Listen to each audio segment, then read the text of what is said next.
สวัสดีครับตัวนี้เป็นหูฟังรุ่นใหม่จากฟิลิปนะครับฟิลิปเขาทำหูฟังออกมาเยอะเลยจะเป็นหูฟังหลายๆประเภทนะครับตัวนี้จะเป็น Ear Clip นะหรือ Open Ear นะครับตัวนี้ก็จะมี3สีมีสีขาวสีน้ำเงินแล้วก็สีดำนะครับตัวนี้ก็จะเป็นสีขาวแต่ว่าตัวนี้จะเป็นสีขาวออกทองๆนะแล้วก็ตัวนี้จะออกทองสวยมากนะครับสินค้าตัวนี้ก็เป็นสินค้าที่อยู่ในกลุ่มหูฟังรุ่นใหม่ล่าสุดของปี 2026 ที่ทางฟิลิปทำออกมาขายนะครับจะมีหลายรุ่นมากๆลองซื้อหาตามที่ชอบได้เลยตัวนี้จะเป็นรุ่นที่เหมาะกับคนหูเล็กนะ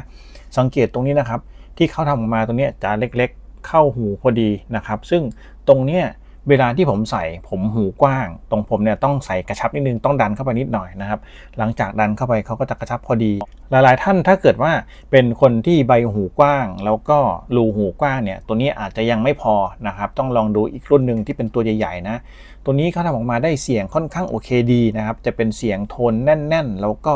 เบสจะเป็นหนักๆแน่นๆนะครับแล้วก็หูฟังเขาจะเป็นเสียงค่อนข้างเคลียร์แล้วก็สว่างนะทำออกมาได้ดีนะครับจุดเด่นๆที่ผมประทับใจคือผมประทับใจไมค์ของรุ่นนี้จะเป็นไมค์ที่เคลียร์และใสมากนะครับแล้วก็ใส่สบายนะครับถือว่าเป็นหูฟังที่ค่อนข้างใส่ได้ทั้งวันแล้วก็สบายมากๆเขาทำออกมาได้ค่อนข้างโค้งพอดีรับหูไม่รู้สึกแน่นหรืออึดอัดเลยนะใส่แล้วลืมได้เลยนะครับตัวนี้ทำออกมาได้ดีแล้วก็น้ำหนักไม่หนักมากด้วย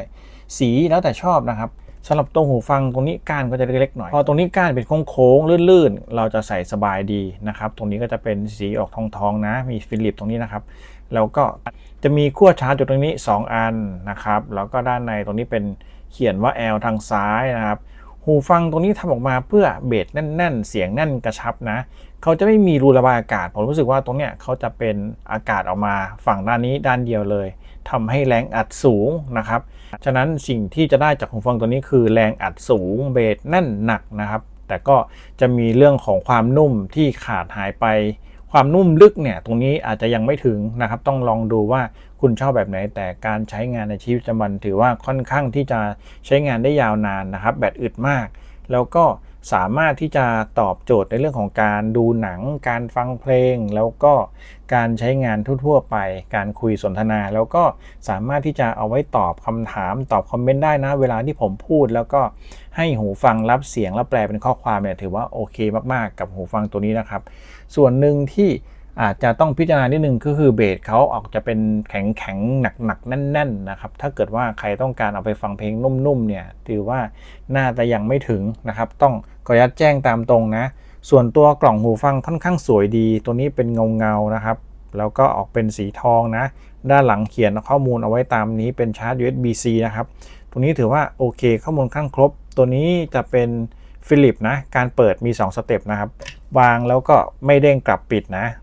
สเต็ปที่1นะครับเปิดแค่นี้สเต็ปที่2กึกมาจะแน่นมากๆนะครับการใส่หูฟังก็สามารถที่จะใส่ตามปกติเป็นหูฟังทั่วๆไปนะครับไฟสาธารณะบอกว่ามีการรับแล้วก็คุยกับตัวกล่องเรียบร้อยแล้วนะครับก็ปิดเนี่ยเขาโอเคประมาณนี้นะครับการชาร์จก็สามารถชาร์จสายชาร์จทั่วไปได้เลยเป็น USB-C นี่แหละครับชาร์จเข้าไปก็จะเป็นไฟติดถือว่าชาร์จอยู่นะครับก็ประมาณนี้การใช้งานทั่วไปผมรู้สึกว่าโอเคดีอึดดีนะครับเขามีให้เลือกหลายรุ่นมากๆส่วนตัวผมเนี่ยชอบทรงนี้เพราะว่าใส่สบายใส่จนลืมได้เลยนะครับแล้วก็ผมลองทดสอบหลายๆอย่างแล้วถือว่าโอเคครับผ่านเท่าที่ผมสังเกตหูฟังตัวนี้กล่องเขาถือว่าออกมาแต่ว่ายังไม่เรียบร้อยนะมีการติดบาร์โค้ดตรงนี้อยู่เลยนะครับแล้วก็ด้านข้างๆตัวนี้ก็เป็นสติกเกอร์แล้วก็ด้านหลังมีการปะตรงนี้เหมือนกับว่ารีบผลิตเป็นล็อตใหม่ของเขานั่นเองตัวนี้มาในนามรุ่น TAT 3469นะครับสเปคก็ตามนี้ใช้งานในระยะบลูทูธ10 เมตรชาร์จ2 ชั่วโมงใช้งานได้ยาวนาน18 ชั่วโมงพร้อมกล่องนะครับก็ถือว่าโอเคผ่านมาตรฐานใช้งานทั่วไปนะครับตัวหูฟังตัวนี้ก็เป็นหนึ่งในล็อตใหม่ที่เขาผลิตออกมาในนามแบรนด์ฟิลิปนะด้านหน้าจะมีลักษณะหูฟังเป็นแบบ Ear Clip Open Ear นะครับสามารถใส่สบายแล้วก็สามารถโทรศัพท์ได้แบตเตอรี่ยาว18 ชั่วโมงแล้วก็มีไมโครโฟนที่เคลียร์มากๆตัวนี้แหละที่ผมยอมรับเลยชื่นชมเลยว่าไมโครโฟนเขารับเสียงได้ใสเคลียร์ดีมากๆนะครับลองทดสอบโทรศัพท์แล้วฝั่งตรงข้ามบอกว่าเสียงชัดเป๊ะถึงแม้ว่าจะไม่เหมือนไมโครโฟนของ iPhone เองแต่ก็เสียงชัดดังเคลียร์ดีนะครับในกล่องจะมีสายชาร์จที่เป็น USB-A to USB-C นะครับขนาดประมาณ15 เซนมาให้ด้วยแล้วก็ จะมีคู่มือนะครับคู่มือจะเป็นคู่มือหลายภาษาอังกฤษแล้วก็ภาษาอื่นๆนะครับสามารถสแกน QR Code อ่านคู่มือทางออนไลน์ได้นะครับจุดหนึ่งที่ผมชอบใช้ก็คือผมชอบใช้ตอบคอมเมนต์ของ YouTube นะครับเวลาผมตอบคอมเมนต์ผมก็จะตอบคอมเมนต์ผ่านทางนี้ได้เลยรุ่นนี้จะเป็นคีย์บอร์ดที่ต้องเสียบ USB-C นะครับไม่มีบลูทูธนะฉะนั้นก็จะไม่สามารถเชื่อมต่อผ่านบลูทูธได้เห็นไหมครับเวลาที่เราพูดผ่านหูฟังฟิลิปรุ่นนี้เพื่อที่จะให้มือถือแปลข้อความชัดเจนมากแล้วก็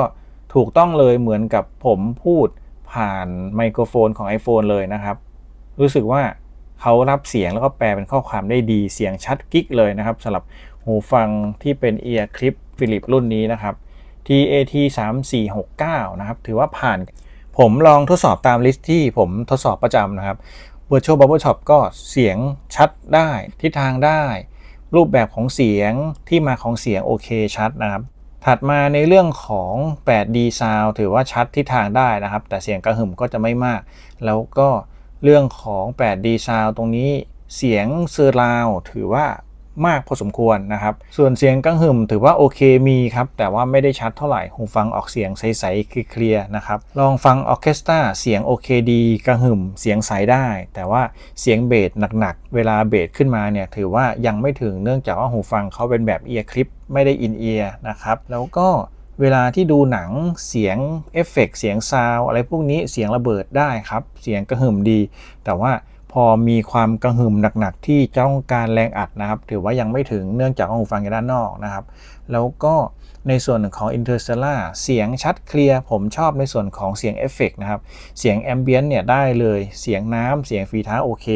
แล้วก็เสียงที่เป็นเสียงยานอวกาศโอเคชัดเสียงพูดเนี่ยชัดแจ๋วเลยครับผมชอบใช้หูฟังตัวนี้ฟังเสียงดาราพูดภาษาอังกฤษนะค่อนข้างชัดและก็เคลียร์ด้วยถ้าเกิดว่าท่านใดที่จะเอาไปเรียนภาษาอังกฤษถือว่าโอเคครับหูฟังตัวนี้ใช้ได้เลยนะครับส่วนการทดสอบกับเพลงผมก็ทดสอบวนไปเพลงที่เขาทำได้ดีก็จะเป็นเพลงเสียงเบสเบาๆเสียงเซอร์ราวเยอะๆเสียงเพลงสายลมเจ็บปวดแล้วก็เสียงเพลงอื่นๆนะครับชาติหน้าอาจจะไม่มีจริงอะไรพวกนี้ก็ถือว่าโอเคนะครับแต่เพลงที่เป็นแดนซ์เบสตึบๆเนี่ยรู้สึกว่าเขาเป็นเอียร์คลิปแล้วเบสไม่ถึงนะ